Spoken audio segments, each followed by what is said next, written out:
Let's talk about genre. Today we're going to look at women's fiction and romance. What's the difference? I'm Karin with Right Now Editing, where we turn good manuscripts into great books.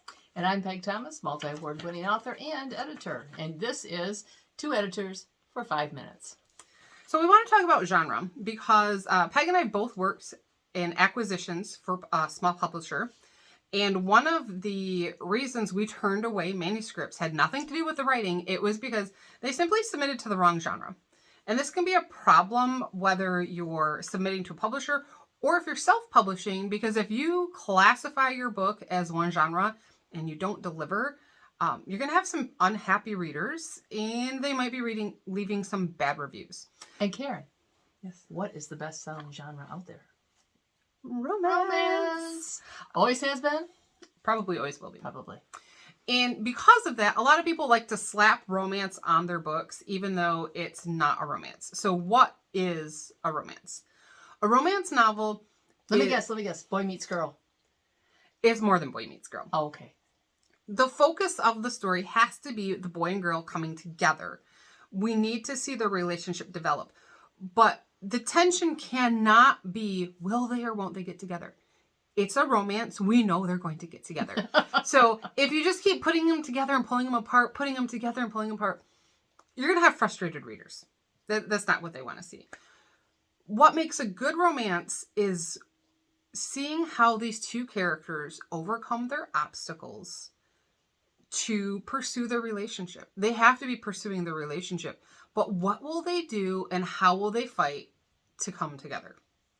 So it's all about jumping the hurdles. Absolutely. But it can also be, there can be some really great subplots in romance. And I think that's where some romance writers kind of miss the boat. They don't make use of the subplots. The little bit extra, the something besides the sexual tension between the two couples.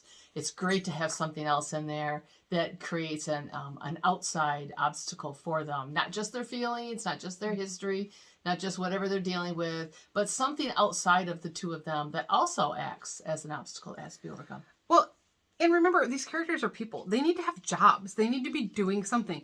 We don't just want to see them sitting around thinking about the other person. Oh my gosh, is he going to call today? What should I say when he calls? Yeah. That doesn't make for much of a story. And again, because it's a romance, we already know they're going to get together at the end. Because there has to be a happily ever after. If there's not a happily ever after, it's not a romance. And you might say, well, wait a minute. What about Romeo and Juliet? Romeo and Juliet was not a romance. Romeo and Juliet was a love story, and there is a difference. Romance has to have the happily ever after. Doesn't necessarily mean that they get married in the book, but there is that expectation that they will be getting married at some point down the road. That just kind of goes with it. And sometimes today you'll hear it called the happily for now, the HFN. And that is at the end of the book, they decide, yes, this relationship is worth pursuing. This is what I want to do. So we're going to make it work. So it's not this lifelong commitment. It's not the engagement. It's not the marriage. But it is a decision that we're going to make the relationship But don't work. you think most readers think, yeah, but down the road, they're going to get together and stay together. Come on, because that's what they want. That's what romance is about. That's what they hope to find. That's what they hope for. So just make sure that the story has that happily ever after or the happily for now. You definitely don't want to underplay the end of a romance book because you want to deliver that happily ever after, happily for now. You want all the feels to be in there. The reader has just invested how many pages with your characters. If you cheat them on the end, they will never pick up another one of your books. Romance writers are very, very loyal. They're loyal to their authors that they like. They're loyal to their genre.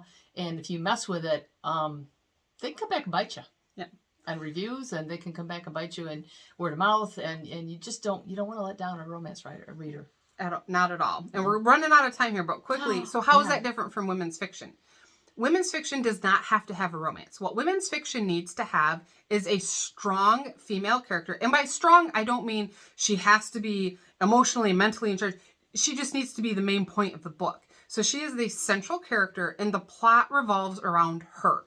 Either she's making the decisions or she is the one moving through the book. You can still have romance, but she doesn't have a hero sweeping in to save her. She might be saving the hero, Or they might be doing a mutual decision. We're out of time. We're out of time. We have We're 5 5 minutes. minutes. Maybe we'll do women's fiction later. We might have to. Let us know if you want to hear more about it. Until then, I'm Karin Beery. And I'm Pegg Thomas. We'll see you later.